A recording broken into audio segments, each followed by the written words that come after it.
इस प्रोग्राम के प्रायोजक हैं कब्ज, एसिडिटी और गैस को करे कायम, कायम चूर्ण और कायम टैबलेट। वंदे मातरम।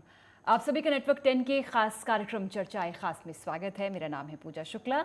हरियाणा कांग्रेस में हलचल है, जो कि कांग्रेस नेता कुलदीप बिश्नोई ने बीजेपी का दामन थाम लिया है। राज्यसभा के चुनाव में जब वो पार्टी लाइन के खिलाफ गए, तभी से कयास लग रहे थे कि वो जल्द ही कांग्रेस को छोड़ेंगे। पहले ही गुटबाजी से जूझ रही कांग्रेस के लिए ये एक और झटका है, लेकिन कुलदीप की राह बीजेपी में भी इतनी आसान नहीं है। हरियाणा कांग्रेस में अंदरूनी कलह तो लगातार जारी है।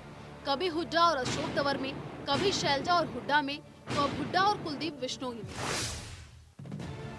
अशोक तंवर और हुड्डा की आपसी कलह के बाद अशोक तंवर ने कांग्रेस पार्टी को अलविदा कह दिया था और अब कांग्रेस प्रदेश अध्यक्ष न बनाए जाने और राहुल से मुलाकात न होने के बाद से नाराज चल रहे कुलदीप बिश्नोई ने भी कांग्रेस पार्टी को अलविदा कह दिया है।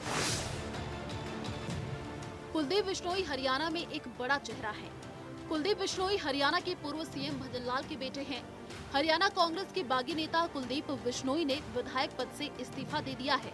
वे 4 अगस्त को बीजेपी में शामिल होंगे। देखिए, मेरी रिजाइन की वजह तो मैं डिटेल में कल ही बता पाऊंगा जिसमें ज्वाइनिंग है, लेकिन मैं जो जन भावना थी, जो मेरे कार्यकर्ता हरियाणा और राजस्थान के थे, उनकी भावना थी और जो मेरी व्यक्तिगत भावना भी थी कि कांग्रेस पार्टी है वो इंदिरा जी और राजीव जी की पार्टी नहीं रही और भारतीय जनता पार्टी जिसको मैं कल ज्वाइन करने वाला हूँ, मैं समझता हूँ वो देश हित में सोचती है। कुलदीप बिश्नोई के इस्तीफे के बाद हरियाणा विधानसभा अध्यक्ष ज्ञानचंद गुप्ता ने क्या कुछ कहा, सुनिए। ये कोई प्रक्रिया में बहुत ज़्यादा समय नहीं लगा। हमारे पास यहाँ हमारे जो लीगल ऑफिसर हैं उनको दिखाने के बाद अगर वो समझेंगे ठीक है तो इसको हम उसके पश्चात कोई कार्रवाई करें। इस रेजिग्नेशन के अंदर जो लैंग्वेज लिखी है वो तो मुझे तो ठीक लगती है, लेकिन लीगली एग्जामिन कराना मेरा बहुत जरूरी है। इस्तीफे के बाद कुलदीप बिश्नोई ने भूपेंद्र सिंह हुड्डा को चुनौती दी और कहा कि मैंने उनकी चुनौती स्वीकार कर इस्तीफा दे दिया है। अब हुड्डा साहब मेरे या मेरे बेटे के खिलाफ आदमपुर से चुनाव लड़े, ये मेरी चुनौती है। इससे पहले कुलदीप ने ट्वीट किया कि मुसाफिर कल भी था, मुसाफिर आज भी हूँ, कल अपनों की तलाश में था, आज अपनी तलाश में हूँ। हिसार जिले की आदमपुर विधानसभा सीट से 2019 में कांग्रेस विधायक बने कुलदीप बिश्नोई 4 अगस्त को बीजेपी में शामिल हो सकते हैं। अब कुलदीप बिश्नोई का इस्तीफा के बाद आदमपुर सीट खाली हो जाएगी। चुनाव आयोग को यहां 6 माह में उपचुनाव कराना होगा, लेकिन बीजेपी के टिकट को लेकर सोनाली फोगाट बिश्नोई परिवार को वॉकओवर देने के मूड में नहीं है। हालांकि कुलदीप ने अभी अपने पत्ते नहीं खोले हैं। आपको बता दें कि कुलदीप बिश्नोई हरियाणा कांग्रेस के प्रदेश अध्यक्ष बनना चाहते थे। आलाकमान से उन्हें उम्मीद थी, लेकिन पार्टी ने अप्रैल महीने में नेता प्रतिपक्ष भूपेंद्र हुड्डा के समर्थक पूर्व विधायक उदय भान को प्रदेश अध्यक्ष बना दिया। इससे कुलदीप नाराज हो गए। उन्होंने राहुल गांधी से मुलाकात का समय मांगा, जो नहीं मिला। भाजपा के राष्ट्रीय अध्यक्ष जेपी नड्डा, केंद्रीय गृह मंत्री अमित शाह के अलावा सीएम मनोहर लाल के साथ उनकी अनेक बैठकें हुई और यहीं से बीजेपी में जाने का मार्ग खुला। Desk report, network 10। तो कुलदीप बिश्नोई ने कांग्रेस को अलविदा कहा और एक बार फिर से भगवा चोला ओढ़ लिया है। सियासी तस्वीर कैसे रहने वाली है कुलदीप बिश्नोई की और जहां पर वो जाने वाले हैं उनके लिए कितनी चुनौतियां बीजेपी में आने के बाद कुलदीप बिश्नोई को, इस तमाम पहलू को समझने की कोशिश करेंगे। खास पैनल जुड़ गया है हमारे साथ। प्रवीण अत्रे जी, प्रवक्ता बीजेपी, आपका बहुत बहुत स्वागत चर्चाएं खास में। इसके अलावा विजय कौशिक जी, कांग्रेस प्रवक्ता, भी हमारे साथ जुड़ गए हैं। केसी मलकानिया जी, वरिष्ठ पत्रकार, भी हमारे साथ मौजूद हैं और कुछ देर में अमित नेहरा जी भी, राजनीतिक एक्सपर्ट, हमारे साथ जुड़ेंगे। लेकिन सबसे पहले प्रवीण अत्रे जी, आपके पास आते हुए, राज्यसभा चुनाव में तुरुप का इक्का साबित हुए थे कुलदीप बिश्नोई आपके लिए। यही वजह है कि दिल खोलकर आप लोगों ने स्वागत किया है। दिल से स्वागत है कुलदीप बिश्नोई का। कुलदीप बिश्नोई जी ने कांग्रेस के साथ अपनी नाराजगी जाहिर करनी शुरू की थी। लगातार उन्होंने ट्वीट किए, उन्होंने अपने बयान जारी किए। तो भारतीय जनता पार्टी की तरफ से तभी ये कहा गया था कि कुलदीप बिश्नोई जी अगर भारतीय जनता पार्टी में आना चाहते हैं तो उनका स्वागत है। लेकिन आप अपने शुरुआती पैकेज में एक बात कह रहे थे पूजा, कि जब राज्यसभा चुनाव में कुलदीप बिश्नोई ने आजाद उम्मीदवार कार्तिक शर्मा के पक्ष में मतदान किया था, तभी ये कयास लगने शुरू हो गए थे कि कुलदीप जी कांग्रेस छोड़ेंगे। मुझे लगता है कि कयास तो उससे पहले लगने शुरू हो गए थे, क्योंकि 20 अप्रैल को जब कुलदीप जी राहुल जी से मिलने गए, उसके बाद 20 अप्रैल को और 27 अप्रैल को उदय भान जी को जब कांग्रेस ने अपना प्रदेश अध्यक्ष घोषित किया, तो उसके तुरंत बाद कुलदीप जी ने एक ट्वीट किया था और उस ट्वीट में उन्होंने इस पे अपनी नाराजगी जाहिर की थी जब कांग्रेस ने उदय भान जी को अपना प्रदेश अध्यक्ष घोषित किया था। और उसके बाद उन्होंने लगातार ये बात कही कि मैंने राहुल जी से अपनी बात कहूंगा, राहुल जी के सामने अपनी बात रखूंगा, मैंने राहुल जी से मिलने का समय मांगा है, और राहुल गांधी ने उनको मिलने का समय नहीं दिया। तो ये जो सारा वाकया था, लेकिन ये पूरा घटनाक्रम जो भी हुआ प्रवीण जी, इसका फायदा तो बीजेपी को हुआ, इसका फायदा तो बीजेपी को ही हुआ, क्योंकि कांग्रेस की हार हुई, अजय माकन की हार हुई थी। देखिए बिल्कुल ठीक बात है आपकी कि उस राज्यसभा चुनाव के अंदर अजय माकन कांग्रेस के जो अधिकृत प्रत्याशी थे वो हारे, और कार्तिक शर्मा जीते जो आजाद प्रत्याशी थे जिनको भारतीय जनता पार्टी ने समर्थन दिया था। तो ऐसे में स्वाभाविक है जब कार्तिक शर्मा जीते तो उसका फायदा भारतीय जनता पार्टी को होना स्वाभाविक है। एक तो राज्यसभा में भारतीय जनता पार्टी का एक सदस्य बढ़ गया और वो भारतीय जनता पार्टी के समर्थन से जीता था। नहीं प्रवीण जी, लेकिन सवाल ये भी उठ रहा है कि आपका जो मंच है उस पर भीड़ लगातार बढ़ रही है, मंच गिरेगा तो नहीं? नहीं, देखिए वही चीज है, भारतीय जनता पार्टी वो राजनीतिक दल है जिसकी अपनी एक विचारधारा है, जो सांस्कृतिक राष्ट्रवाद की बात करता है। हमारे विरोध में जितने भी राजनीतिक दल है, आप किसी राजनीतिक दल को उठा लीजिए, हर राजनीतिक दल किसी ना किसी परिवार की प्रॉपर्टी कह लीजिए, किसी परिवार के द्वारा संचालित है। चाहे कांग्रेस की बात करें, आप जानते हैं नेहरू गांधी परिवार द्वारा संचालित है।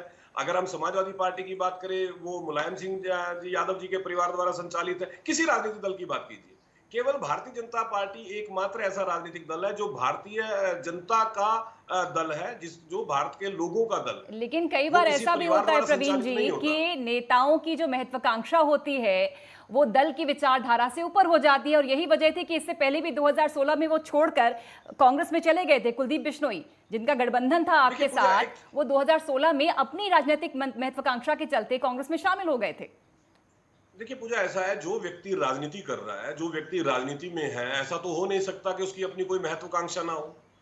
पार्टी का छोटे से छोटा कार्यकर्ता भी अपनी एक महत्वाकांक्षा रखता है। वो चाहता है कि वो उसका कद बड़ा हो, वो बड़ा नेता बने, वो बड़ा पद प्राप्त करे, और हर कार्यकर्ता इसी महत्वाकांक्षा के साथ काम करता है। लेकिन अंतर केवल ये है कि भारतीय जनता पार्टी के अंदर जो कार्यकर्ता है उसकी महत्वाकांक्षा के साथ साथ एक विचारधारा उसके साथ चलती है। भारतीय जनता पार्टी एक अनुशासित राजनीतिक दल है। दूसरे राजनीतिक दलों में और भारतीय जनता पार्टी, लेकिन ये अनुशासनहीनता हम कई मंचों पर देख चुके हैं प्रवीण जी, क्योंकि कांग्रेस से ही आए कई बड़े दिग्गज लगातार बीजेपी को सवालों के घेरे में ले रहे हैं, सीएम खट्टर को सवालों के घेरे में ले रहे हैं।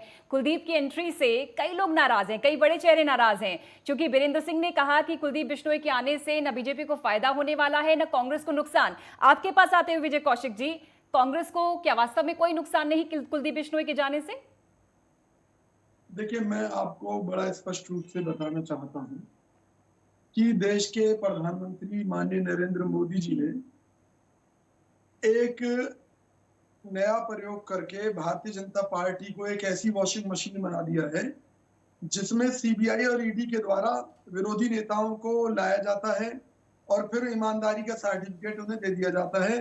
तो कहीं ना कहीं जो हमारे कुलदीप बिश्नोई जी हैं वो भी सीबीआई और ईडी के द्वारा घेर कर भाजपा में लाए गए हैं, उनको मजबूर किया गया था। कुलदीप जी तो बहुत समय से नाराज चल रहे थे, कैसी बात कर रहे हैं आप विजय कौशिक जी? वो तस्वीरें गवाह हैं, जब प्रदेश अध्यक्ष का चयन होना था और कुलदीप बिश्नोई जब मुलाकात करके आलाकमान से वापस निकले, चेहरे पर मुस्कुराहट थी, लेकिन जब ताजपोशी उदय भान की हो गई तो उसके बाद कुलदीप बिश्नोई की ऐसी नाराजगी हुई कि वो कोप भवन में पहुंचे और राज्यसभा में क्रॉस वोटिंग कर दी। इसमें बीजेपी की गलती क्या है विजय जी? इसमें बीजेपी की गलती क्या है? मेरी बात तो सुनिए। सारी पार्टी में जो नियम है, सिस्टम है, उसके मुताबिक पार्टी, कांग्रेस पार्टी चलती है, ना कि कुलदीप बिश्नोई जी की व्यक्तिगत जागीर थी कि उनके हिसाब से हमें कांग्रेस पार्टी को चलाना चाहिए था। पार्टी हाईकमान को जब ये पता चला कि कुलदीप बिश्नोई कांग्रेस में रहते हुए भारतीय जनता पार्टी के एक एजेंट की तरह काम कर रहे हैं, क्योंकि भारतीय जनता पार्टी उन्हें डरा धमकाकर, सीबीआई और ईडी का डर दिखाकर उनसे काम ले रही है और कांग्रेस को बदनाम करवाना चाहती है। हुड्डा जी को हरियाणा में कमजोर करवाना चाहती विजय है। कौशिक जी जब तो वो छोड़ पार्टी के चले हाईकमान गए, ने इस्तीफा निर्णय दे लिया। दिया, तब आप ये बातें कर रहे हैं। लेकिन मुझे अच्छे से याद है केसी वेणुगोपाल, रणदीप सुरजेवाला लगातार अपने अपने स्तर पर मनाने की आखिरी वक्त तक कोशिश करते रहे थे कुलदीप बिश्नोई को। नहीं, मैं तो अब भी मना नहीं कर रहा। मैं तो अब भी ये कह रहा हूँ कि अंतिम समय नहीं तक नहीं, अभी हमने आपने उन्हें ये कहा समझाने की कोशिश है की है ना। कि जब कांग्रेस को पता चला मैंने कि कहा कुलदीप पार्टी बिश्नोई हाईकमान को जब बीजेपी पता की चला, कठपुतली हैं, पार्टी तब उन्हें कोई हाईकमान पद नहीं दिया। आपने अभी ये कहा विजय जी। नहीं वही तो मैं कह रहा हूँ, पार्टी हाईकमान को जब ये बातें पता चली, तब उदयभान जी को जो है ये पदभार जिम्मेदारी दी गई हरियाणा प्रदेश कांग्रेस अध्यक्ष की। और उसके बावजूद भी जो उनके जो मित्र थे, कुलदीप बिश्नोई जी के मित्र रणदीप सिंह सुरजेवाला जी, उन्होंने उनको मनाने की कोशिश की। तो कोशिशें ये व्यक्तिगत तौर पर की गई। राहुल गांधी जी को जब ये खबर मिल गई तो उन्होंने मिलने से इनकार कर दिया, क्योंकि उन्हें पता था कि भी जब जो व्यक्ति विरोधियों के हाथों में खेल रहा है, उससे मिलने का कोई फायदा ये नहीं है। आप वो लोगों तो का हमारी हर आखिरी बात में कमी हथियार बताएगा। होता है, इस तरह का जो वार है वो आपका आखिरी हथियार होता है। अमित नेहरा जी, आपके पास आते हुए, क्योंकि राजनीतिक समीक्षक हैं आप, सियासी चश्मे से इस पूरे घटनाक्रम को कैसे देखते हैं? कुलदीप बिश्नोई की नाराजगी, लंबे वक्त तक राज्यसभा में क्रॉस वोटिंग करना, सभी पदों से उनको निष्कासित करना और अब इस्तीफा देकर वो बीजेपी का हाथ थामने वाले हैं।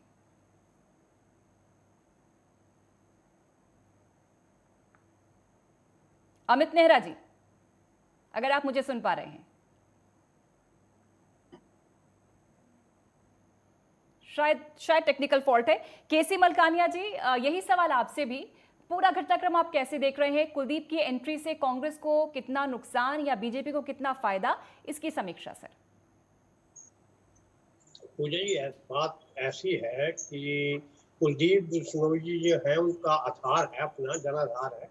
4 बार वो विधायक रहे हैं, 2 बार सांसद रहे हैं, परंतु इसके साथ साथ ये भी हिस्ट्री जुड़ी है कि वो पार्टी से दल बदल भी करते रहे। उन्होंने अपने 2009 में हरियाणा जनहित कांग्रेस का गठन भी किया था, और उसके बाद ये जब इनको कहा गया कि आपको पार्टी का अध्यक्ष बनाया जा रहा है, तो वो काफी खुश थे और उन्हें लगता था कि बनाया जा रहा है। परंतु जब हुड्डा ने उसका विरोध किया और हुड्डा के गुट के उदयभान जी को जब उसको बना दिया गया हरियाणा कांग्रेस का अध्यक्ष, तो उनकी जो नाराजगी वो बढ़ गई और उन्होंने राज्यसभा चुनाव में क्रॉस वोटिंग करके कांग्रेस को बड़ा झटका दिया। जो कांग्रेस में सीट जीतने के आसार थे वो उनको खो दिया।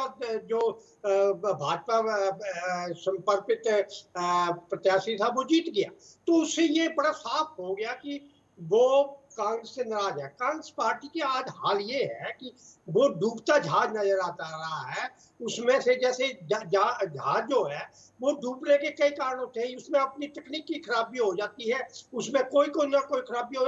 कई बार उसका जो ड्राइवर है जो उसको चला रहा है उसमें कमजोरी हो जाती है। जब उसमें कमजोरी हो जाए तो जहाज को डूबने से कोई नहीं बचा सकता। आजकल जो है कांग्रेस का जो नेतृत्व है वो इसमें कमजोर है। राहुल जी अपने आप कहते हैं कि इस हमारे परिवार से, गांधी परिवार से किसी को प्रधान नहीं बनाया जाना चाहिए, कांग्रेस का अध्यक्ष नहीं बनाया जाना। परंतु लंबे समय से सोनिया गांधी जो वो कार्यकारी अध्यक्ष चल रही, इस समय कांग्रेस की स्थिति ऐसी है कि वो डूबता जहाज नजर आ रहा है। दूसरा कुलदीप बिश्नोई जी साफ कर दिया कि प्रदेश के या अपने इलाके के विकास के लिए सत्ता पक्ष के साथ होना जरूरी है और मुझे मुख्यमंत्री का साथ चाहिए, इसलिए मैं जा रहा हूं। और आजमपुर से मेरा बेटा भव्य बिश्नोई चुनाव लड़ेगा और हो सकता है कि वह स्वयं जो है वह हिसार लोकसभा का चुनाव लड़े। तो भाजपा में आने से भाजपा को इसका लाभ अवश्य होगा, भाजपा मजबूत होगी, कांग्रेस को इसका नुकसान होगा। आप तक अगर आवाज पहुंच रही है अमित नेहरा जी, एक बार प्रतिक्रिया दे दें अपनी। चलिए प्रवीण अत्रे जी, चूंकि मलकानिया साहब वरिष्ठ पत्रकार हैं और अपना अनुभव साझा कर रहे हैं कि कुलदीप बिश्नोई के आने से निश्चित तौर पर बीजेपी को फायदा होगा, लेकिन हम देख रहे हैं कि चुनौतियां भी कई हैं कुलदीप बिश्नोई के सामने। चूंकि आपकी ही सोनाली फोगाट जो नेता हैं वो नाराजगी जाहिर करेंगे, हालांकि स्वागत तो किया लेकिन फिर भी नाराजगी जाहिर करें क्योंकि पिछले विधानसभा चुनाव में वो उनके सामने थी और कड़ा वार कर चुकी हैं उन पर। इधर हिसार से जो बृजेंद्र सिंह हैं वो भी नाराजगी जाहिर कर रहे हैं। तो आपको लगता है कि चुनौतियां हैं कुलदीप बिश्नोई के लिए बीजेपी में? देखिए पूजा, ऐसा है, ये एक मानव स्वभाव होता है। कई बार मानव जो है किसी परिवर्तन को स्वीकार करने में थोड़ा अपने आप को अनकंफर्टेबल महसूस करता है, लेकिन धीरे धीरे वो उसका जो परिवर्तन आता है उसको स्वीकार करना शुरू कर देता है। और भारतीय जनता पार्टी, जैसा कि मैंने पहले भी कहा था, एक अनुशासित राजनीतिक दल है, और इस अनुशासन की वजह से भारतीय जनता पार्टी का हर एक कार्यकर्ता पार्टी हाईकमान के द्वारा लिए गए निर्णय को स्वीकार करता है। ये हम हर बार साबित भी कर चुके हैं। नहीं, लेकिन देखिए, यहाँ प्रवीण पे जी, एक मैं चीज और तो हो रही पिछले है। 3-4 महीने में ये देख चुकी हूँ किस तरह से अरविंद शर्मा कमान खींच रहे थे सीएम खट्टर के खिलाफ, मोर्चा खोले हुए थे। अनुशासनहीनता नजर आ रही है खासतौर पर उन बड़े दिग्गजों से जो कि कांग्रेस से ही शामिल हुए हैं बीजेपी में। नहीं, देखिए, पहली बात तो ये है कि अरविंद शर्मा ने मुख्यमंत्री जी के खिलाफ कुछ नहीं कहा। हाँ, उन्होंने रोहतक से जो हमारे पूर्व विधायक हैं मनीष ग्रोवर जी, उनके बारे में एक दो सार्वजनिक मंचों से एक दो बार बातें कही, लेकिन बाद में वही अरविंद शर्मा सरकार और मुख्यमंत्री जी की तारीफ भी कर रहे थे, और वो इस बात को स्वीकार भी कर रहे थे कि जो काम मुख्यमंत्री मनोहर लाल ने हरियाणा में किया है उससे पहले कोई कर नहीं सका। आपको वो बयान भी अरविंद शर्मा जी का सुनना चाहिए।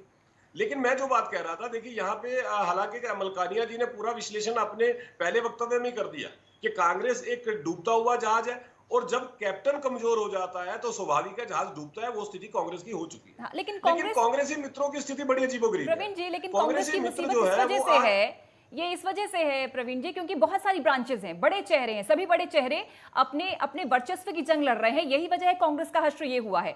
लेकिन कहीं यही स्थिति बीजेपी में तो नहीं होने वाली, क्योंकि एक के बाद एक बड़े चेहरे जब शामिल होते हैं बीजेपी में तो अपना वर्चस्व जाहिर करने की कोशिश करते हैं। चाहे चौधरी बीरेंद्र सिंह हो या राव इंद्रजीत सिंह हो, कई बार कई मौकों पर ही मुखालफत करते हुए नजर आए हैं बीजेपी की। नहीं, देखिए, मैं भारतीय जनता पार्टी के अंदर अंदरूनी लोकतंत्र बहुत मजबूत है। कोई भी नेता कोई भी कार्यकर्ता अपनी बात सहर्ष कर सकता है, उस पर किसी तरह की कोई बंदिश नहीं होती। अगर चौधरी वीरेंद्र सिंह अपने व्यूज, जो उनके विचार है, वो विचार प्रकट करते हैं तो आप अपने उनके विचारों पे रोक नहीं लगा सकते। लेकिन महत्वपूर्ण चीज ये है कि क्या वो पार्टी के खिलाफ बोलते हैं? बिल्कुल नहीं। क्या वो पार्टी के विरुद्ध कोई काम करते हैं? बिल्कुल नहीं।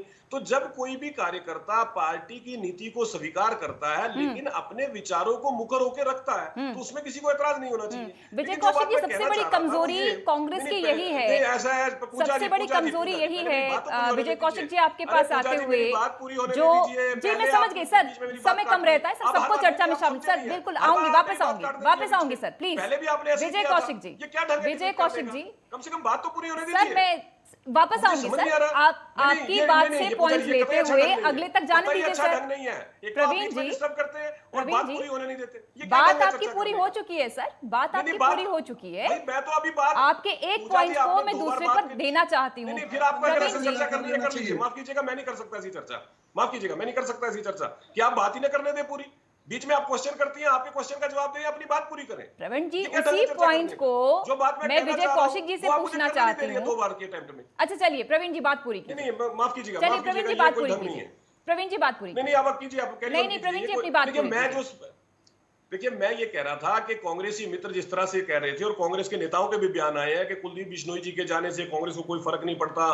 सबसे पहली बात कि कुलदीप जी के इस्तीफा देने से कांग्रेस का एक विधायक कम हो गया। पहला नुकसान तो यही हो गया कांग्रेस को।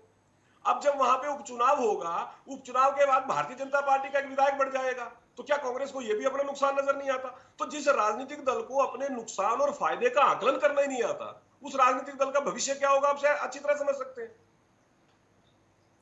प्रवीण जी, बहुत ही आदरपूर्वक मैं यही कहना चाहूंगी, जब हम कोई चर्चा करते हैं उसमें कोई पॉइंट या कोई तथ्य अगर मुझे पसंद आता है या मैं उसे लेकर काउंटर करना चाहती हूँ दूसरे हमारे जो प्रतिभागी हैं, जो शामिल हुए हैं, तो इसे रोकना सर नहीं कहते हैं। तो बहुत आदरपूर्वक, नाराज ना हो, नाराज नहीं हो। विजय कौशिक जी, नहीं, माफ कीजिएगा पूजा जी, मैं पहली बार चर्चा नहीं कर रहा। आपने क्वेश्चन किया, मैंने आपके क्वेश्चन का जवाब दे दिया। मैं वही कह रही हूँ प्रवीण जी, बहुत ही आदरपूर्वक कह रही हूँ। अगर आपको बुरा लगा तो उसके लिए माफी भी। विजय जी, आपके पास आते हुए, क्योंकि कांग्रेस की कमजोरी रही है कि किसी भी वो चुनाव से या कोई मसला होता है तो वो आखिरी मोमेंट तक कांग्रेस आला कमान कोई कदम नहीं उठाता, अनुशासनहीनता करते चले जाते हैं तमाम नेता, एक से बढ़कर एक दिग्गज आपसी मनमुटाव के चलते, अनुशासनहीनता के चलते, और यह आरोप लगाते हुए कि कांग्रेस में लोकतंत्र नहीं है, अनुशासनहीनता रहती है कांग्रेस में, कहते हुए कांग्रेस को छोड़ चुके हैं। कांग्रेस क्यों इससे कोई सबक नहीं लेती? हर बड़ा नेता कांग्रेस को छोड़कर जा रहा है, कांग्रेस क्या बची है हरियाणा में? पहली बात तो ये कि जो भाजपा अपनी पार्टी में लोकतंत्र की दुहाई देती है, कांग्रेस नेताओं के पैर पकड़ती है, उन्हें तमाम तरह के लालच देती है। अब जैसे कुलदीप बिश्नोई जी को ही ये भाजपा में लाकर उनके बेटे को भारतीय जनता पार्टी का उम्मीदवार बना रहे हैं, तो यानी कि जो इस क्षेत्र में भाजपा के लिए अपनी जान लड़ा रहे थे कार्यकर्ता, उन कार्यकर्ताओं के मुंह पर तमाचा मारने का काम भाजपा कर रही है। तो ये भाजपा में कौन सा लोकतंत्र है? हमारे कांग्रेस के बहुत से नेताओं को ये भाजपा में ले गए हैं और आज भाजपा के नेता उनके अरे चाटुकार कुलदीप बने हुए बिश्नोई तो हैं। जाते जाते आप लोगों पर आरोप लगा रहे हैं, वो तो आप पर आरोप लगा रहे हैं क्योंकि कोई सुनता नहीं, कोई मुलाकात के लिए तैयार नहीं होता, वो सुनिए। कांग्रेस पर आरोप लगा रहे हैं सर। अरे मेरी बात सुनिए ना, मेरी बात तो ये मैं ये कह रहा हूँ तो कि इसमें चलिए बीजेपी की हमारी बात साजिश तो है छोड़िए पहले। विजय जी, बीजेपी की लेकिन ये साजिश जो है। कुलदीप आप बिश्नोई सुनिए अगर तो ये सही। कह रहे हैं कि कांग्रेस वो मैं तो पुरानी एक बड़ी कांग्रेस सीधी नहीं सी- रही। मैं एक बड़ी तो कुलदीप बिश्नोई भी वो पहले वाले कुलदीप बिश्नोई कहाँ रहे? अच्छा। उनके पिता ने जो संघर्ष किया था उस रास्ते पर वो कहाँ चले? उनके पिता जो अंतिम समय तक कांग्रेस से जुड़े रहे, उनके साथ उनकी नीतियों पर वो कहाँ आगे बढ़े? उन्होंने तो उनकी नीतियों को धता बताते हुए भाजपा पर बार बार विश्वास करके अपना भरोसा खोया है, जनता के बीच में भरोसा खोया है, खुद विश्वासघात महसूस किया है भाजपा से, फिर उन्हीं के यहाँ क्यों गए? सीबीआई और ईडी के डर से। अरे भाई आखिर सीबीआई और ईडी से कब तक डरोगे? आज कुलदीप बिश्नोई अपने बेटे को चुनाव लड़ा रहे हैं। भाजपा ने उनसे वादा किया है कि उनको एमपी की टिकट देगी, उनके बेटे को एमएलए की टिकट देगी। कल को उन्हें एमपी की टिकट नहीं दी तो यही जो कुलदीप बिश्नोई है क्या भाजपा में रहेंगे? मेरा सवाल ये है। हमारे बहुत से नेताओं को ये इसी तरीके से लेकर गए, उसका रिजल्ट क्या हुआ? हमारी पार्टी को जो छोड़कर जाता है वो पछताता है। आप अशोक तंवर को देख लीजिए, जिनका आप जिक्र कर रहे थे, कहाँ नहीं घूमे, एनएलओ में गए, भाजपा में घूमे, अब आम आदमी पार्टी में, अब फिर अपना भारत मोर्चा के नाम से प्रोग्राम कर रहे हैं, तृणमूल कांग्रेस में भी होया है। तो कांग्रेस एक ऐसी पार्टी है जहां लोकतांत्रिक व्यवस्था है, जहां सबकी सुनी जाती है, सबको मौका दिया जाता है। और चौधरी भूपेंद्र सिंह हुड्डा जी के नेतृत्व में कांग्रेस इतनी मजबूत हुई है कि उस मजबूती से भारतीय जनता पार्टी की सरकार बौखला गई है, क्योंकि काम करने के लिए, बताने के लिए उनके पास कुछ नहीं है। ठीक। मनोहर लाल जी की सरकार फेल हो चुकी है, हर अमित मोर्चे नेहरा पर जी, फेल हो चुकी है। जी। हजारों करोड़ के ठीक, विजय घोटाले, कौशिक लाखों जी, करोड़ के घोटाले ठीक। इन्होंने कर दिए। अमित नेहरा जी, अगर हरियाणा आप को तक बर्बाद आवाज कर पहुंच दिया, रही है तो एक खनन बार माफिया रिएक्शन आती दे है। दें अपना। अमित नेहरा जी, हाँ बिल्कुल। चलिए, बहुत एक बार स्वागत आपका। 2 बार जुड़ने की कोशिश की थी लेकिन आप तक आवाज नहीं पहुंच पा रही थी। अमित जी, इसी सवाल से, चूंकि विजय कौशिक जी अहम पॉइंट उठा रहे हैं कि कांग्रेस छोड़कर जो भी नेता गया बाहर, खासतौर पर बीजेपी में, वो बाद में पछताया। और कई मौकों पर हमने चौधरी बीरेंद्र सिंह हो, राव इंद्रजीत सिंह हो, अशोक तंवर हो, कई बार ऐसा लगा कि वो पछता रहे हैं। कुलदीप बिश्नोई का जाना कांग्रेस के लिए किस तरह से देख रहे हैं आप? और बीजेपी में कितनी चुनौतियां अभी कुलदीप बिश्नोई, बेशक स्वागत हो रहा है उनका, लेकिन उन्हें जगह बनाने में, कुलदीप बिश्नोई को अपनी जगह हासिल करने में कितना समय लगेगा और क्या आसान होगा? कुछ आपने कई सवाल पूछे हैं, तो मैं कोशिश करूंगा कि सभी का जो एक पॉलिटिकल सिनेरियो है उसके हिसाब से जवाब दिया जा सके। आपने कहा कि जो भी कांग्रेस छोड़ता है वो पछता रहा है, जैसा कि कांग्रेस कह रही है या बाकी लोग कह रहे हैं। तो ये तो देखो किसी के व्यक्तिगत पसंद का मामला हो सकता है। तो पार्टी क्यों छोड़नी पड़ी उसको, भाई महत्वाकांक्षा के चलते या पार्टी ने उसको निकाला है। एक बार हुड्डा ने, भूपेंद्र सिंह हुड्डा ने भी कहा था, आपको ध्यान होगा 2014 में जब इलेक्शन चल रहा था, कि मलाई खोर तो चले गए। तो ये बहुत सारी चीजें हैं, तो इस पे ज्यादा बहस नहीं करेंगे। भाई पॉलिटिकल आदमी जो भी होता है, जो नेता होता है, वो अपने आप में शाना होता है, जो हरियाणा में कहते हैं चतुर होता है, चालाक होता है। उसको पता होता है कि तेरा जो वजूद है कहाँ पे ज्यादा कायम रह सकता है, कहाँ तू ज्यादा स्टेक को प्राप्त कर सकता है। तो इसमें दाव गलत भी बैठ जाता है, दाव सही भी बैठ जाता है। तो इस पे कोई हम कह नहीं सकते कि उसने दाव कहाँ पे लगाया, ठीक है ना। अब बहुत सारी चीजें हैं भाई। कुलदीप बिश्नोई जिस भी पार्टी में जाएंगे, हालांकि कह तो रहे हैं कि वो बीजेपी में जाएंगे, लेकिन दिक्कत आगे उनके और भी आने वाली है, पार्टी के सामने भी आएंगी। भाई ये देखना भी दिलचस्प होगा कि कुलदीप बिश्नोई जो आगामी पार्टी है, जो भविष्य की पार्टी जिसको ज्वाइन करेंगे, उसके अनुशासन में रहेंगे या अपनी अंतरात्मा की आवाज को ही सुनेंगे। ये भी एक बहुत बड़ा मुद्दा रहेगा और देखना भी दिलचस्प रहेगा, क्योंकि महत्वाकांक्षा बहुत है उसमें। एक उन्होंने ये कहा है कि कांग्रेस वो वाली कांग्रेस नहीं रही। अब उन्होंने ये क्लियर नहीं किया कि कौन सी वाली कांग्रेस को वो कह रहे हैं, 2007 से 2016 वाली कांग्रेस जिस समय वो कांग्रेस में नहीं थे, उस कांग्रेस की बात कर रहे हैं, 2007 से पहले वाली कांग्रेस कह रहे हैं। तो बहुत सारी चीजें हैं भाई। जो पॉलिटिकल आदमी होता है तो उसके कहने के जो मायने होते हैं बहुत ज्यादा मायने अमित होते हैं। मेहरा जी, हम उसको जी बिल्कुल, जैसे कुलदीप बिश्नोई कह रहे हैं कि ये कांग्रेस पहले वाली कांग्रेस नहीं रही, विजय कौशिक जी भी है, वो भी ये कह रहे थे कि ये कुलदीप बिश्नोई पहले वाले कुलदीप बिश्नोई नहीं रहे। बहरहाल चर्चा लगातार जारी है। चर्चाएं खास में आज जिक्र कुलदीप बिश्नोई का, चूंकि उन्होंने इस्तीफा दिया, इस्तीफा स्वीकार हुआ और अब भगवा चोला ओढ़कर सियासी मैदान में उतरेंगे। कितना सिक्का जमा पाएंगे, चर्चा लगातार जारी। एक छोटे से अंतराल के बाद फिर हाजिर होते हैं।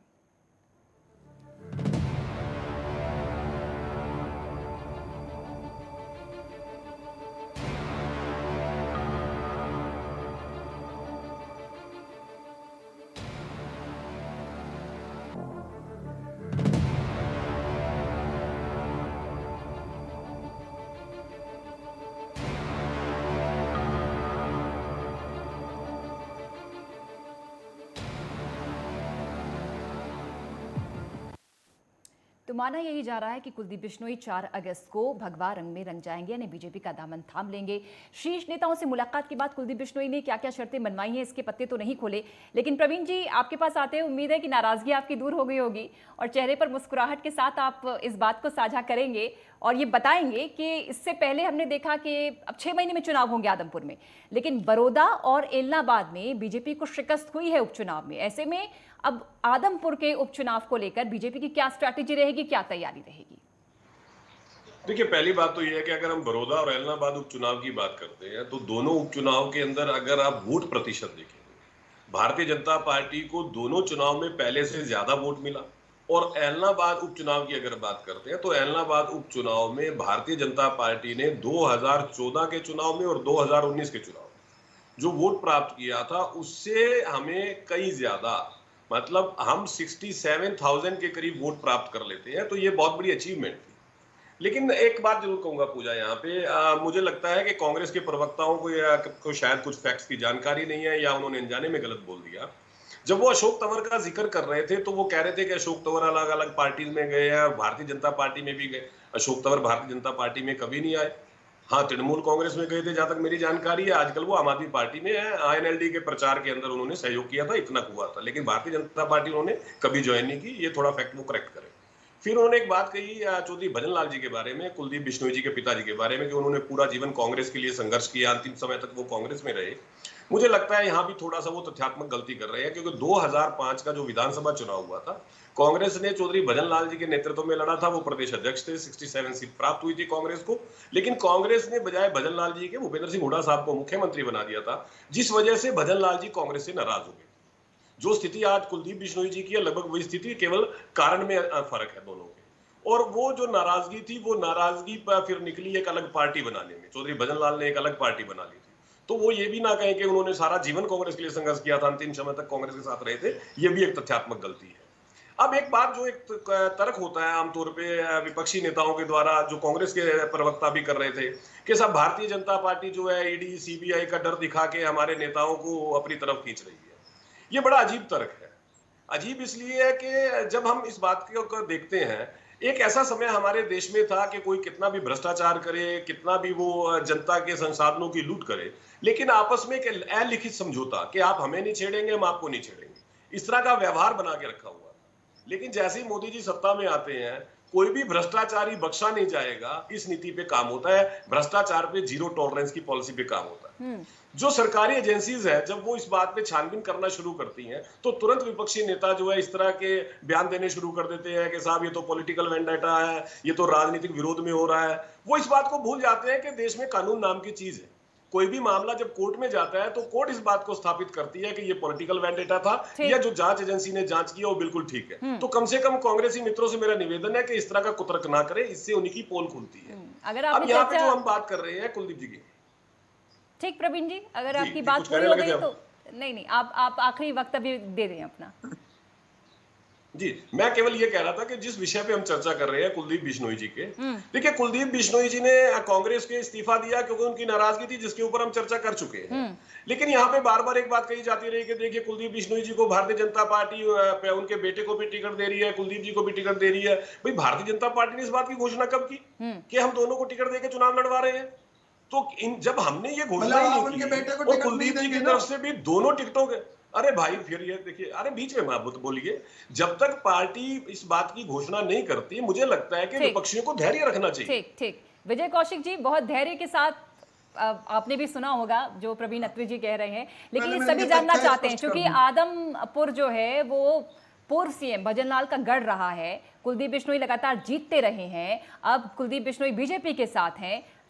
कांग्रेस क्या सोच रही है, क्या बैकफुट पर रहेगी, कैसे मुकाबला करेगी? हालांकि चुनौतियां कुलदीप बिश्नोई के लिए भी हैं, क्योंकि आपके साथ, कांग्रेस के साथ साथ इनेलो और आम आदमी पार्टी भी पूरे दमखम के साथ इस समय उपचुनाव की तैयारी कर रही है आदमपुर के।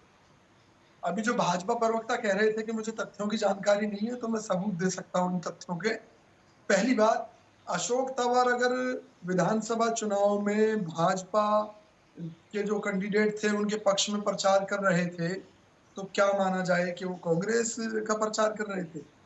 तो उन्हें भाजपा का ही आदमी माना जाएगा अगर वो भाजपा प्रत्याशियों के लिए उनके हक में प्रचार कर रहे थे, वोट दिलवाने के लिए। कौन से चुनाव में, इनसे पूछ लीजिए कौन से चुनाव में प्रचार किया उन्होंने? गुड़गांव में किया, भाजपा के कई प्रत्याशियों के पक्ष में किया, यहाँ तक कि उन्होंने इनेलो प्रत्याशियों के पक्ष में भी किया। इनेलो का तो मैं भी कह रहा हूँ, बता रहा हूँ यार, तो मैंने भी बोला है, मैंने भी बोला इनेलो का तो। संभावनाएं टटोल रहे होंगे, अशोक तंवर जी भी संभावनाएं टटोल रहे होंगे। विजय जी अब उपचुनाव का जिक्र कर लेते हैं। ये जो उपचुनाव है आदमपुर वाला, वो कैसे कांग्रेस लड़ेगी? भजनलाल जी कांग्रेस नहीं छोड़ना चाहते थे, कुलदीप बिश्नोई जी ने उनके ऊपर दबाव डाला था अलग से पार्टी बनाने के लिए। हम आज भी चौधरी भजनलाल जी को आज भी कांग्रेस का ही अपना नेता मानते हैं। अरे जब भी आप पन्ने पलटेंगे इतिहास के विजय कौशिक जी, यही पाएंगे कि भजनलाल ने क्यों छोड़ी कांग्रेस, क्योंकि वो नाराज थे, सीएम उनको न बनाकर हुड्डा जी को बना दिया गया। अच्छा सुनिए ना, अब बात कर लेते हैं आदमपुर उपचुनाव की। तो ये एक जो लालच देकर कुलदीप बिश्नोई जी को तोड़ा गया है और उनके बेटे को टिकट की गारंटी दी गई है और उनको लोकसभा चुनाव में टिकट देने की गारंटी दी गई है। अब इसके क्या परिणाम आएंगे वो तो बाद की बात है, लेकिन चौधरी भूपेंद्र सिंह हुड्डा जी के नेतृत्व में हम इस चुनाव को बड़े शानदार तरीके से लड़ेंगे और हमें पूरा विश्वास है कि हम जीतेंगे, गद्दारों पर पड़ेंगे भारी।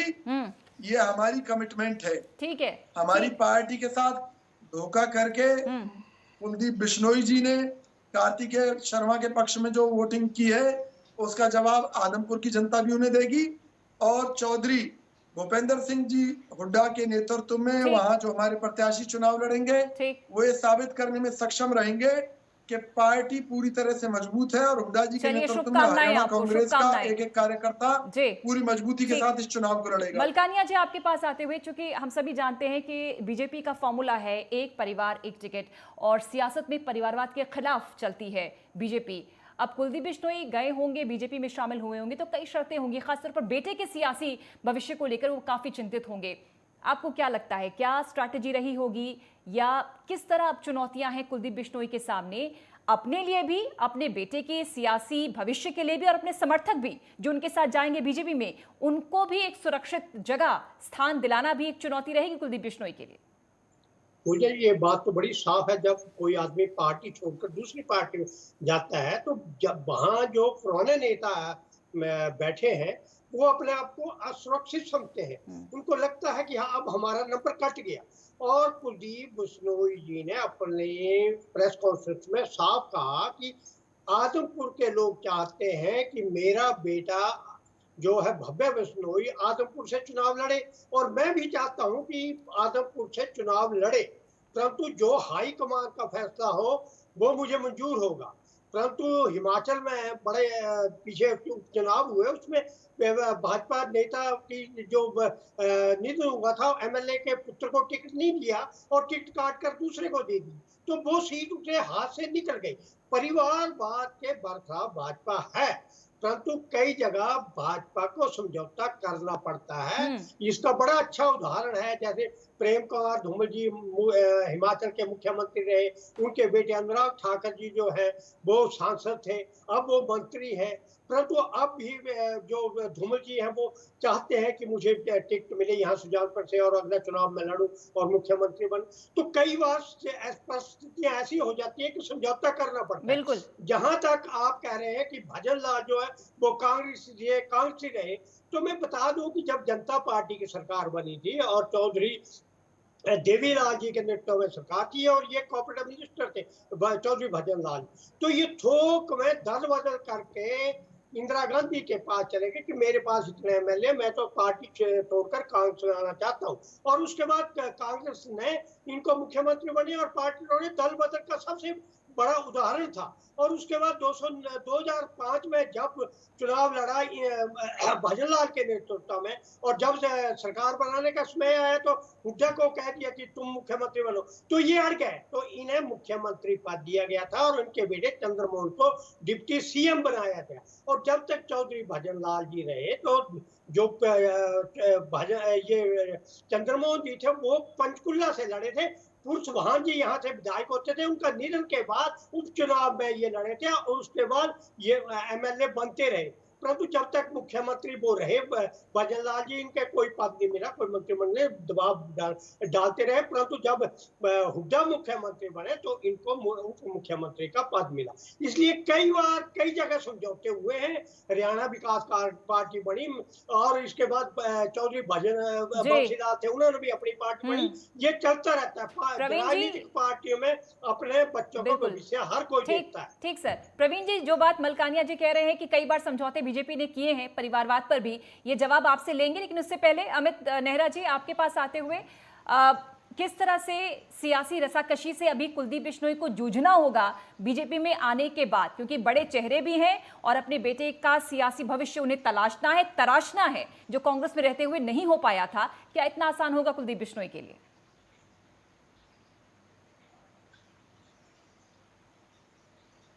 अमित नेहरा जी, शायद टेक्निकल फॉल्ट, आवाज नहीं पहुंच रही। प्रवीण जी, नहीं आ रही। अमित नेहरा जी, यही सवाल, कुलदीप बिश्नोई किस तरह से सिक्का चला पाएंगे या वहां पर फिट बैठ पाएंगे या नहीं? अभी तो खुशी है, स्वागत हो रहा है उनका, लेकिन कहते हैं कि 4 दिन की चांदनी बाकी दिन अंधेर। देखिए पूजा, कुलदीप बिश्नोई के पास सब कुछ है, सिर्फ एक चीज नहीं है, वो चीज है भाई आप तुरंत फैसला नहीं कर सकते, ऑन द स्पॉट आप फैसला नहीं लेते। उसका ये खामियाजा उठा रहे लगातार, ठीक है ना। 2007 में जब इन्होंने हज का बनाई थी, 2 दिसंबर 2007 को रोहतक रैली जो आयोजित की थी, बहुत बड़ी रैली थी, वो पूरे हरियाणा से लोग आए थे इनके समर्थन में। लेकिन उस समय इन्होंने अपने जो एमपी शिप थी, जो एमपी का पद था कांग्रेस का, उसको छोड़ने का मोह नहीं छोड़ पाए थे। ये इन्होंने एमपी शिप अपने पास रखी और ये कह दिया कि मैं 6 महीने में इस्तीफा भेज दूंगा कांग्रेस पार्टी का। तो उससे क्या हुआ कि कार्यकर्ताओं में एक मैसेज चला गया इनके समर्थकों में कि ये खुद तो त्याग नहीं करना चाहते और हमसे त्याग की उम्मीद करना चाहते हैं। तो वो एक लोग बाग हट गए, इनसे दूर हो गए, इनका जो टेम्पो था वो खराब हो गया। तो बाद में इन्होंने इस्तीफा भी दिया और सारी चीज की, लेकिन वो टेम्पो बन नहीं पाया। अब भी आपने देखा होगा भाई इन्होंने डिसीजन लेने में कितने दिन लगा दिए। जो अपना चुनाव था राज्यसभा का, उसको कितने दिन हो गए, उससे पहले ये मिले थे, कहा था कि टाइम नहीं मिला। अरे इस्तीफा देना तुरंत आप उसी टाइम देते जब आपको टाइम नहीं मिला, आपका अपमान हुआ या जो भी हुआ, आप सफोकेशन महसूस कर रहे थे, इतने दिन तक आपने उधेड़बुन में लगा दिए इतने दिन। तो उससे क्या मैसेज जाएगा इनके कार्यकर्ताओं में, इनका जो क्षेत्र है उसमें, कि डिसीजन नहीं ले पाई है। तो वो एक इनके सामने बड़ी बाधा है। आगे भी अगर ये इसी तरह का ढुलमुल रवैया रखेंगे तो लोग थोड़ा सा कतराएंगे जुड़ने से। हालांकि इनके पास विरासत है, काफी बड़ी विरासत है, सारी चीज है, लेकिन जो एक तुरंत डिसीजन ना लेने का इनका जो रवैया है वो इनके आड़े आएगा। वही ठीक है हाल ना? जो अब क्विक डिसीजन कांग्रेस नहीं ले पाती और सत्ता की सिरमौर होने के बावजूद अब गर्त में है कांग्रेस, वही हाल कुलदीप बिश्नोई का भी। चूंकि विरासत तो है, लेकिन विरासत के लिए जरूरी है कि आपका त्वरित निर्णय हो, आपका आत्मबल हो, आत्मशक्ति हो और एक सही सियासी दिशा में आप आगे बढ़े। प्रवीण अत्रे जी, इससे पहले जो मैं आपसे सवाल पूछ रही थी, जो मलकानिया जी ने कहा कि कई बार आप कहते तो हैं कि वन पार्टी वन टिकट, परिवारवाद के खिलाफ हैं आप लोग, लेकिन कई मौकों पर समझौता करते हैं। अब जाहिर सी बात है कुलदीप बिश्नोई आपके पास आए हैं तो कुछ आशाएं होंगी, कुछ अपेक्षाएं होंगी, आकांक्षाएं होंगी, तो क्या उन उम्मीदों को बीजेपी पूरा करेगी? देखिए, पहली बात तो ये है कि जो आपने सवाल का जो आपका आखिरी का हिस्सा है, हालांकि कांग्रेस के प्रवक्ता भी लगभग इस तरह की बात कर रहे थे कि क्या भारतीय जनता पार्टी ने कुलदीप बिश्नोई जी को ये लालच देके तोड़ लिया कि हम आदमपुर से आपको टिकट देंगे। ये किस तरह का लालच हुआ? आदमपुर से तो पहले से विधायक थे वो, तो उनको ऐसे किसी लालच की जरूरत ही नहीं थी। जो व्यक्ति पहले जहां से विधायक है वो विधानसभा की टिकट के लिए दूसरी पार्टी ज्वाइन करेगा, ये तो कोई लालच नहीं हुआ। लेकिन जो बात मलकानिया जी कह रहे थे कि जो वंशवाद की बात है, भारतीय जनता पार्टी बिल्कुल से वंशवाद के खिलाफ है। भारतीय जनता पार्टी ने प्रेम कुमार धूमल जी का, अनुराग ठाकुर जी का उदाहरण दिया। देखिए, प्रेम कुमार धूमल जी हमारी पार्टी के बहुत सीनियर नेता हैं, पहले वो मुख्यमंत्री रह चुके हैं, लेकिन पिता पुत्र दोनों पद पे रहे ऐसा संभव नहीं है, इसीलिए जयराम ठाकुर जी को मुख्यमंत्री बनाया गया। देखिए, बात वही आ जाती है कि महत्वाकांक्षा तो हर व्यक्ति रखता है। जैसा कि मलकानिया जी कह रहे थे कि प्रेम कुमार धूमल जी चाहते हैं सुजानपुर से उन्हें टिकट मिले, वो मुख्यमंत्री बने। देखिए, ऐसी महत्वाकांक्षा रखना कोई बुरा नहीं है, लेकिन जो पार्टी की नीति है, पार्टी अपनी नीति के अनुसार चलती है। पार्टी की जो विचारधारा है, पार्टी विचारधारा के अनुसार चलती है। इस तरह का उदाहरण हमारे पास हरियाणा में भी है, चौधरी वीरेंद्र सिंह का, वो उदाहरण हमारे सामने है। लेकिन यहाँ पे जो सबसे महत्वपूर्ण चीज है कि आज कुलदीप बिश्नोई जी ने अगर कांग्रेस से इस्तीफा दे दिया, कांग्रेस छोड़ दी, और वो कांग्रेस की सार्वजनिक मंचों पे कमियां बता रहे हैं, लेकिन कांग्रेस के प्रवक्ता अपनी उन कमियों को ठीक करने की बजाय या आत्ममंथन करने की बजाय वो लगातार ये साबित करने की शायद कोशिश कर मलकानिया रहे जी हैं कि कुछ साहब कहना कुलदीप चाहते बिश्नोई हैं, के पछोड़ने से मलकानिया क्या जी फर्क कुछ पड़ता है? पूछना चाहते हैं आपसे। मलकानिया जी जी जी जी जी, प्रवीण अत्रे जी, जब धूमल जी जो मुख्यमंत्री की आप कर रहे हैं तो वो विधानसभा का चुनाव हार गए थे, तो इसलिए वो मुख्यमंत्री नहीं बन पाए। इसलिए नहीं उन्हें जयराम जी ठाकुर जी को मुख्यमंत्री बनाया कि अनुराग ठाकुर जी केंद्र में, इसलिए नहीं बनाया गया क्योंकि वो विधायक ही नहीं थे, वो सुजानपुर सीट से चुनाव हार गए। देखिए मलकानिया जी, आप भी जानते हैं जिस तरह से उत्तराखंड के अंदर अभी विधानसभा चुनाव हुए, भारतीय जनता पार्टी ने सरकार बनाई, लेकिन धामी जी विधानसभा चुनाव हार गए थे। लेकिन पार्टी शीर्ष नेतृत्व जानता था। मलकानिया जी बीच में ना बोलिए, निवेदन है मेरा। धामी जी हालांकि विधानसभा चुनाव हार गए थे, लेकिन उनकी काबिलियत को पार्टी हाईकमान जानता था, उसके बाद उनको मुख्यमंत्री बनाया। मैं केवल यहाँ ये कह रहा हूं कि आप अगर ये कह रहे हैं कि वो सुजानपुर से टिकट चाहते हैं, वो मुख्यमंत्री बनना चाहते हैं, वो अपनी महत्वाकांक्षा रख सकते हैं, लेकिन पार्टी की नीति इस बात को परमिट नहीं करती। पार्टी की जो विचारधारा, पार्टी के जो नियम है, पार्टी ने जो कायदा बनाया है, वो इस बात की इजाजत नहीं देता। और इसके हमारे पास कई उदाहरण है, जिसमें मैंने हरियाणा का उदाहरण भी आपके सामने दिया है। भले उनकी महत्वाकांक्षा हो, उससे कोई फर्क नहीं पड़ता। ठीक ठीक। विजय कौशिक जी, अब पंचायत चुनाव हरियाणा में, विधानसभा चुनाव, उसके बाद लोकसभा चुनाव, एक एक करके आपके सभी नेता नाराज, कांग्रेस से छोड़कर चले गए। आप अकेले कैसे चुनावी मुकाबले में उतरेंगे? पहली बात तो हम अकेले नहीं हैं। एक तो जिन लोगों को ये झांसा दे देकर ले गए थे वो सभी कांग्रेस की तरफ लौट रहे हैं। उदाहरण के तौर पर पूर्व संसदीय सचिव कुमारी शारदा राठौर, जो इनके झांसे में फंसकर चली गई थी। विजय कौशिक जी, आपके हर कार्यकर्ता, हर नेता छोड़ने से पहले विजय कौशिक जी यही कहते हैं कि कांग्रेस सक्रिय नहीं है। आपके बूथ लेवल पर, जिला स्तर पर कोई संगठन नहीं है, कार्यकर्ताओं का मनोबल नहीं बढ़ रहा। उसके बावजूद अगर आपका कार्यकर्ता नेता छोड़कर जाता है, तब आलाकमान बातचीत करने को तैयार नहीं होता, आरोप प्रसार आप बीजेपी पर बढ़ते हैं। नहीं, जो सीबीआई या ईडी के डर से या किसी लालच में छोड़कर जा रहा है, उन लोगों से बात क्या करनी? अरे छोटे छोटे कार्यकर्ता भी जा रहे हैं सर, कार्यकर्ता ही कह रहे हैं कि सुनवाई नहीं होती, कार्यकर्ताओं को सम्मान नहीं मिलता। हरियाणा का प्रत्येक नागरिक कांग्रेस का कार्यकर्ता है, कांग्रेस का साथी है, हमेशा उसने कांग्रेस का साथ दिया है। वक्त बदली हुई परिस्थितियों में वो भाजपा के जुमलों में फंस गया था, लेकिन अब जुमलों से बाहर आकर वो फिर से कांग्रेस के साथ खड़ा हो रहा है। अब ये बताइए विजय कौशिक जी, अब माना ये जा रहा है विजय कौशिक जी, आने वाला चुनाव जाट चेहरा और गैर जाट चेहरे पर लड़ा जाने वाला है। आपके पास जाट चेहरे की तो भरमार है, एक बड़ा नेतृत्व है, लीडरशिप है, लेकिन एकमात्र जो गैर जाट चेहरा था कुलदीप बिश्नोई, जो बड़ा चेहरा था, वो आपको छोड़ चुका है कि आपको नुकसान नहीं होगा? ये जातिवाद का जहर घोलने वाली भाजपा, हरियाणा की जनता को जाट नॉन जाट में बांटने वाली भारतीय जनता पार्टी, इनको लड़वाने वाली भारतीय जनता पार्टी, कांग्रेस ऐसा नहीं सोचती है। सर्वधर्म सद्भाव में और भाईचारे में विश्वास रखती है। ना हमारे लिए कोई जाट है ना कोई नॉन जाट है। क्या भूपेंद्र सिंह हुड्डा जी ने केवल जाटों का फायदा किया था? क्या उन्होंने समाज की 36 बिरादरियों का फायदा किया था? हरियाणा को नंबर 1 बनाया, विकास के पथ में भी, तरक्की के क्षेत्र में भी, रोजगार के मुद्दे पर भी। आज हर मोर्चे पर हरियाणा फेल है क्योंकि इसकी कमान खट्टर जी जैसे लोगों के हाथ में है, जिनकी पार्टी में जो इनके खिलाफ कोई बोलता है उनको बर्फ में लगा दिया जाता है। विपुल गोयल हो गए, राव नरवीर हो गया और कितने नेताओं की फेहरिस्त है जिन्होंने भारतीय जनता पार्टी में कुशासन के खिलाफ आवाज उठाई, उनको लगा दिया गया बर्फ में। कांग्रेस पार्टी में लोकतंत्र है, यहाँ सबको छूट है, जो आना चाहे आए, कुछ भी बोलने की छूट है, जो आला जाना कमान चाहे उनसे उसका भी मुलाकात स्वागत नहीं है। करता, हम जनता नाराजगी के लिए की छूट संघर्ष है और करते बीजेपी हैं। में शामिल अच्छा, होने की मैं छूट सिर्फ है। एक भाजपा से मलकानिया एक जी, सवाल करना ये मैं चाहता आपसे हूं। समझना सुनिए। चाहूंगी क्योंकि बेशक छोटा राज्य है हरियाणा, लेकिन सियासत बहुत अहम, बहुत बड़ी है, बहुत मंझी हुई है। पहले जाटों का वर्चस्व रहा सियासत में, लेकिन अब गैर जाट, जब से सीएम खट्टर बने उसके बाद ये माने जाने लगा कि अब जो गैर जाट वोट हैं उनका पोलराइजेशन भी बहुत जरूरी है। अब कुलदीप बिश्नोई जो कि जा चुके हैं बीजेपी में, उनके जाने से कितना फायदा होगा बीजेपी को? लेकिन बीजेपी की बात करें तो बहुत सारे चेहरे हैं जो कि गैर जाट चेहरे हैं, उनके बीच में कुलदीप बिश्नोई की अपनी जगह बना पाएंगे?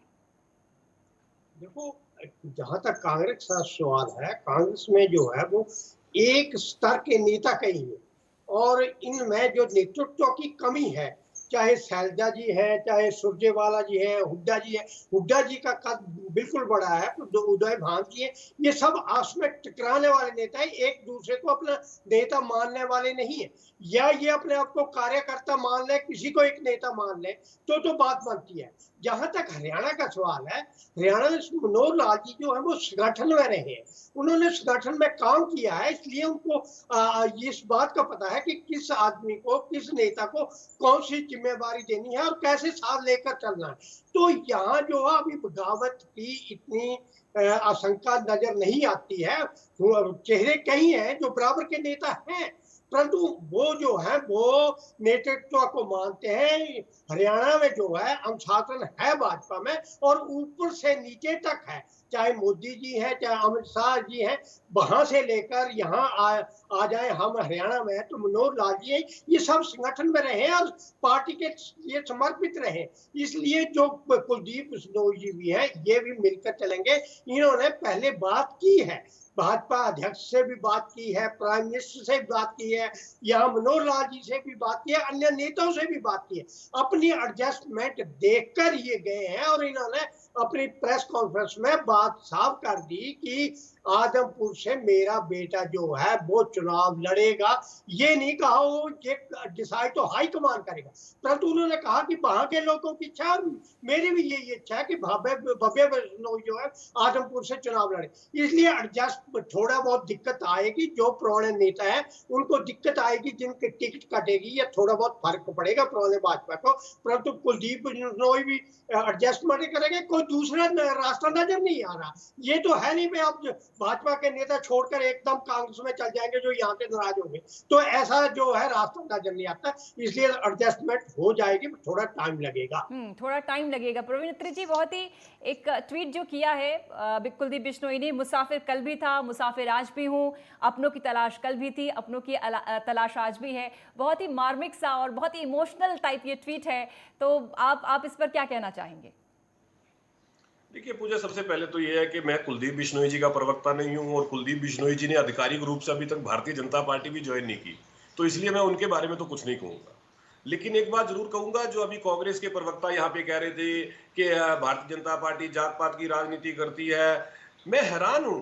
जिस पार्टी ने लगातार सत्ता में रहते हुए जातिवाद, भाई भतीजावाद, क्षेत्रवाद, पर्ची खर्ची, इसका पूरा हल्ला मचा हुआ था हुड्डा साहब के 10 साल के कार्यकाल के। हुड्डा साहब बतौर मुख्यमंत्री, एक चुने हुए जनप्रतिनिधि होते हुए, वो अपनी मीटिंग में ये कहते हैं मैं जाट पहले हूं, मुख्यमंत्री बाद में हूं। ऐसी पार्टी का प्रवक्ता यहाँ बैठ के भारतीय जनता पार्टी पे इस बात का आरोप लगा रहे हैं कि भारतीय जनता पार्टी जात पात की राजनीति करती है। तो इससे कांग्रेस की स्थिति हमें समझ में आएगी। ठीक। देखिए, अभी कुछ दिन पहले कांग्रेस ने अपना एक चिंतन शिविर किया। बहुत संक्षेप में उस चिंतन शिविर के अंदर कांग्रेस के 4 कार्यकारी अध्यक्ष इन्होंने बनाए थे, जिसमें से 3 कार्यकारी अध्यक्ष उस चिंतन शिविर में नहीं आए। रणदीप सुरजेवाला नहीं आए, किरण चौधरी नहीं आई, कुमारी शैलजा नहीं आई। इन्होंने अपने प्रभारी को नहीं चल रहा है बुलाया। उसका खामियाजा कांग्रेस भुगत रही है। बहरहाल आपको शुभकामनाएं प्रवीण जी, आपको शुभकामनाएं, आपका मंच बढ़ रहा है, लोग आप में शामिल हो रहे हैं, आपको बहुत बहुत शुभकामनाएं। शुक्रिया आपका विजय कौशिक जी जुड़ने के लिए, अमित नेहरा जी जुड़ने के लिए, केसी मलकानिया साहब आपका भी जुड़ने के लिए बहुत बहुत शुक्रिया। चर्चा खास हम देख रहे हैं और खास चर्चा आज कुलदीप बिश्नोई की, चूंकि इस्तीफा दे चुके हैं, ये साफ है कि अब बीजेपी में शामिल होंगे और कयास यही है कि 4 अगस्त को शामिल होंगे। तो सियासी दावपेच में माहिर हैं कुलदीप बिश्नोई, लेकिन देखना होगा कि भविष्य की तस्वीर क्या रहती है, बीजेपी के सियासी खांचे में कितना फिट हो पाते हैं, कितना खुद को तराश पाते हैं। एक ब्रेक के लिए रुक रहे हैं। जय हिंद।